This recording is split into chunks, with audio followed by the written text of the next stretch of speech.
Hi everybody, it's Mrs. Smith. Welcome to your first guidance lesson online. It's kind of a different thing for me, for sure. So I want to talk today about how hard it is to be home all day long, not really being able to see friends, not being able to play the sports that we love, not really being able to go anywhere, and kind of being stuck inside of our homes, which I think, at least for me, can make me kind of grumpy sometimes. And sometimes what happens when we're grumpy is we end up taking it out on our family members, and we can become really easily annoyed or easily frustrated by our family because we're sort of already in this grumpy place. Okay, so today I'm going to read you a story, one of my favorites, and I'm going to give you some strategies that you can use to help you manage kind of that grumpy, annoyed feeling you might be having from being stuck during this quarantine. But first, I'm going to read a book called My Rotten Redheaded Older Brother by Patricia Polacco, which she's one of my favorite authors. Something you want to know about Patricia Polacco is that her family is from the Ukraine and also Russia. And so some of the references in the book are from the Ukrainian culture. Okay, and I'm going to be pointing that out as we go. And some of her other books also speak and describe a lot about the Russian and Ukrainian culture. So it's kind of interesting. So I'm going to try to hold this up so you guys can see this. My Rotten Redheaded Older Brother. It's one of my favorite books. And I know I say that about every book, but this one really is really good. Okay, there's the picture right there. My brother and our mother and I all lived with my grandparents on their farm in Union City, Michigan. Now, my babushka, which is the Ukrainian word for grandmother, knew lots of things. She knew just how to tell a good story, she knew how to make ordinary things magical, and she knew how to make the best chocolate cake in Michigan. After she told my brother and me a grand tale from her homeland, we'd always ask, Bubby, is that true? And she'd answer, of course it's true, but it may not have happened. And then she'd laugh. Oh, here's the picture of it. Now, I knew that she loved me all right, but I couldn't quite understand how she could even like my older brother, Richard. He had orange hair that was like wire. He was covered in freckles and looked like a weasel with glasses. Oh, not very nice, right? The one thing that my bubby didn't seem to know was how perfectly awful my brother really was.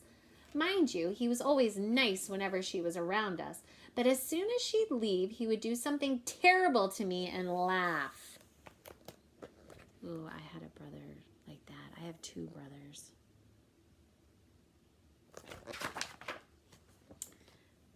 There were so many things that I couldn't stand about him. The worst was that he was always telling me he could do just about everything better than I. Do you guys have that with your brothers or sisters or cousins? Kind of like a competition? Yeah, I used to compete a lot with my brothers. Bet I can pick more blackberries than you can, he jeered at me one day. No, you can't. Can so. Cannot. Can. Not, I said louder. Can, he whispered so low that I could hardly hear him. That's kind of annoying. Not, I screamed back. You can tell how mad she is. Look at her face, right?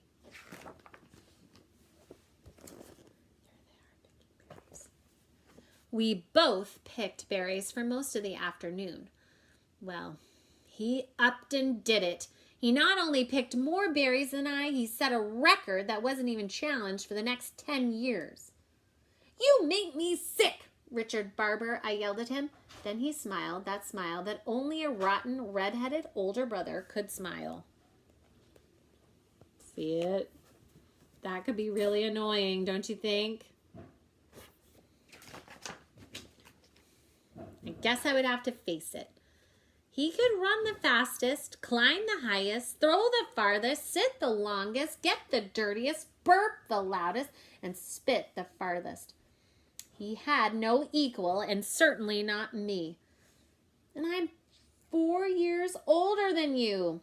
Always have been and always will be, he sneered. That is really hard, right? When you have like an older brother or sister that seems to always be better than you at stuff. Can feel really annoying, right? Then there had to be something I could do that he couldn't. And then an inspired thought comforted me, like a fresh breeze on a hot summer day. "Oh, Richie," I cooed as I stood next to the rhubarb bushes. "Do you like rhubarb?" "No," he said. "It's the sourest stuff on the planet." And it really is, if you know what rhubarb is. It's kind of a fruit, but it is really, really sour. Now, I knew at long last that I had him. "Bet I can eat more of this raw rhubarb than you can without getting the puckers," I challenged. "I don't think so." "I do." "I don't," he said, narrowing his eyes. "I do," I insisted. "Don't," he hissed, looking smug. "Do," I said furiously as I grabbed the first stalk and started chewing it almost down to the leaf. So I feel like she's getting super annoyed. When I couldn't get one more sour bite, I'll show you the picture, into my mouth, he was still eating with relish. "I thought you said you don't like rhubarb," I said through pursed lips. "I don't like it. I love it," he announced as he popped the last stalk into his mouth. Oh my gosh. I was so mad. I couldn't even feel how my belly was starting to ache. "I can't stand you, Richard Barber. I devil dog can't stand you," I screamed as I went into the house to be consoled by my grandmother. "Yeah, and I'm 4 years older than you too, you little twerp. Always have been and always will be," he called after me. And then he laughed, that rotten, red-headed older brother laugh. Oh. So they're getting super annoyed with each other, right? She's going inside. That night at dinner, I could hardly eat. "Have you been eating angry apples again, child?" Bubby asked as she sliced me a huge wedge of rhubarb pie. "I baked your favorite." Richard gave me one of his extra rotten, weasel-eyed, greeny-toothed grins. I'm thinking she might not really want rhubarb pie after that. At bedtime, my Bubby came and sat on the edge of my bed like she did every night. "Look, a falling star," she said. We watched it streak across the sky, and then she spit twice between her fingers and gave her chest a loud slap. "Why'd you do that, Bubby?" I asked. "I was making a wish. Didn't you know that wishes on falling stars come true?" At last I knew how I was going to get back at my brother. For the longest time I watched the dark sky until I saw a star shoot across the night. And then I spit between my 2 fingers and slapped my chest. It was done.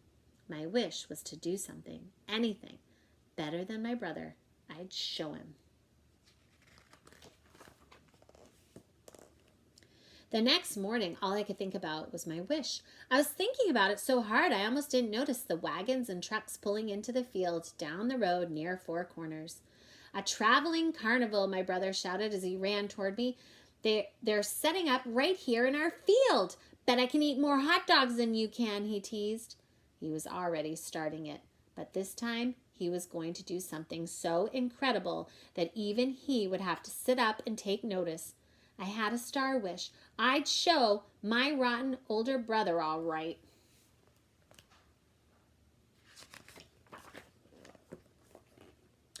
That night I ran straight for the merry-go-round. We must have taken 50 turns on that carousel, but then my brother got off, and I stayed on. I went around and around and around. I knew I could do this longer than you, I shouted to my brother, feeling proud, but just a bit dizzy. Trisha, I heard my bubby call out. Get off from that thing. It's time to go home.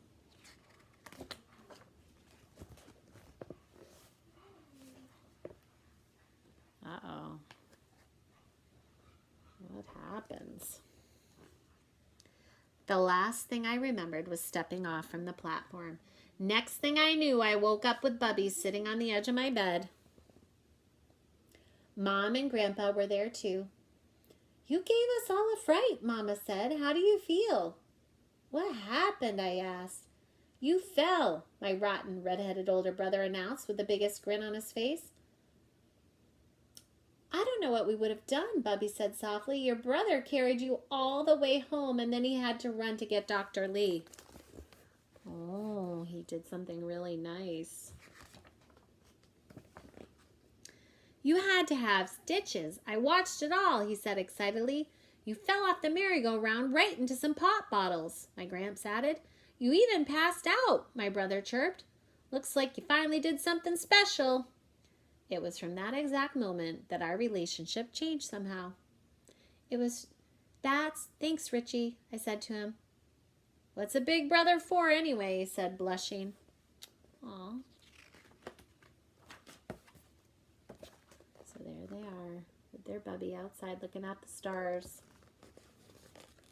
That night, we were all out in the yard on a hot Michigan night. It was my family's custom to sleep outside where it was cool. Look at those stars, Bubby said quietly.